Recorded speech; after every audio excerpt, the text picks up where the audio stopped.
Record পরিমাণ বৃষ্টিতে ভিজেছে Dubai. আকস্মিক বন্যায় ভাসছে দেশটি। তলিয়ে গেছে রাস্তাঘাট। বন্ধ হয়ে গেছে বিশ্বের দ্বিতীয় ব্যস্ততম বিমানবন্দরটিও। বাতিল হয়েছে প্রায় 500টি ফ্লাইট। রেকর্ড বন্যায় কৃত্রিমভাবে বৃষ্টি নামানো নিয়ে গুঞ্জন উঠেছে দেশটির বিরুদ্ধে। হঠাৎ এমন বন্যাকে কিভাবে দেখছেন আবহাওয়াবিদরা, আর কিসের আলামত এটি? বিস্তারিত জানবো এইচ.এম. নাহিয়ানের রিপোর্টে। জাঁকজমকপূর্ণ শহর হিসেবে পরিচিত দুবাই, সবই ঠিকঠাক চলছিল, কিন্তু হঠাৎই এক ঝড় ও স্মরণকালের ভয়াবহ বৃষ্টি তছনছ করে দিয়েছে শহরটিকে।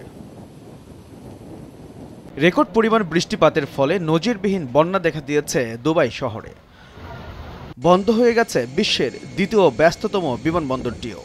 ৭৫ বছর আগে রেকর্ড রাখা শুরু হওয়ার পর থেকে সংযুক্ত আরব আমিরাতে গত মঙ্গলবার সবচেয়ে বেশি বৃষ্টি হয়েছে।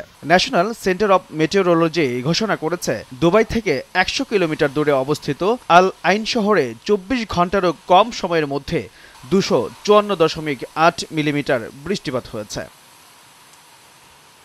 ২৪ ঘন্টার অস্বাভাবিক বৃষ্টিতে এমন রেকর্ড বন্যার পর কৃত্রিমভাবে বৃষ্টি নামানো নিয়ে গুঞ্জন উঠেছে দেশটির বিরুদ্ধে।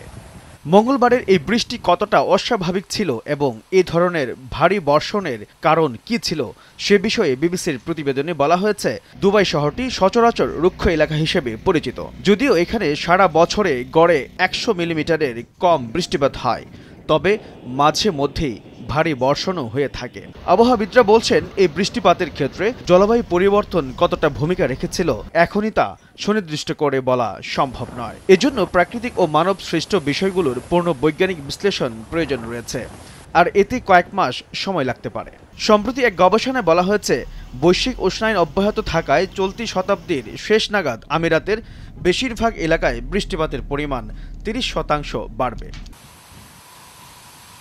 তবে প্রযুক্তি ব্যবহার করে কৃত্রিম বৃষ্টি ঝরানোর ইতিহাস আছে আমিরাতের। উড়োজাহাজ বা ড্রোন দিয়ে সিলভার আয়োডাইডের মতো ক্ষুদ্র কণা নিক্ষেপ করে মেঘে আর্দ্রতাকে ঘনীভূত করার মাধ্যমে কৃত্রিমভাবে বৃষ্টি নামানো হয়। পানির সংকট মোকাবেলায় সাম্প্রতিক বছরগুলোতে আমিরাতও এই কৌশল কাজে লাগিয়েছে। দুবাইয়ে আকস্মিক বন্যায় ফ্লাইট বাতিল, বিলম্ব ও যাত্রীদের নানা বিড়ম্বনার মধ্যে দুবাই বিমানবন্দরে ব্যাপক বিশৃঙ্খলা দেখা দিয়েছে। দুবাই আন্তর্জাতিক বিমানবন্দর বলেছে, তারা খুবই চ্যালেঞ্জিং অবস্থার সম্মুখীন হয়েছে।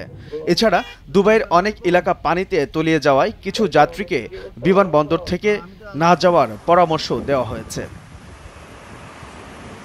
বিবিসি বলছে, বুধবার দুবাই আন্তর্জাতিক বিমানবন্দর থেকে প্রায় ২৯০টি ফ্লাইট বাতিল করা হয়েছে। একই সময়ে আরও ৪৪০টি ফ্লাইট বিলম্বিত ছিল। ভিডিওতে দেখা গেছে বিমানবন্দরের রানওয়েতে প্রচুর পানি। এছাড়া বিমানবন্দরের পার্কিং লটে গাড়িগুলোকে অর্ধেক ডুবে থাকতে দেখা গেছে। এমনকি বিমানবন্দরের দিকে যাওয়ার রাস্তাগুলো পানিতে প্লাবিত হয়েছে। অনেক স্থানে রাস্তা ধসে পড়েছে, আবাসিক এলাকাও নিমজ্জিত হয়েছে। বিবিসির প্রতিবেদনে বলা হয়েছে, দুবাইয়ে মূল আন্তর্জাতিক বিমানবন্দরে আটকা পড়া পর্যটকরা জানিয়েছেন, এখানকার অবস্থা খুবই খারাপ। বিমানবন্দরের সিস্টেমটি সম্পূর্ণভাবে ভেঙে পড়েছে। এখানে কোনো কর্মী নেই, কোনো তথ্য নেই, কোনো পেশাদারিত্বও নেই। এখানে সম্পূর্ণরূপে বিশৃঙ্খলা সৃষ্টি হয়েছে। যদিও মঙ্গলবার সন্ধ্যার মধ্যে বৃষ্টি কমেছে, তারপরও দুবাই আন্তর্জাতিক বিমানবন্দর তাদের কার্যক্রম আরও বিঘ্নিত হওয়ার বিষয়ে সতর্ক করেছে এবং বলেছে, সেখানে প্রচুর মানুষের ভিড় রয়েছে। এইচ.এম. নাহিয়ান, ভোরের কাগজ।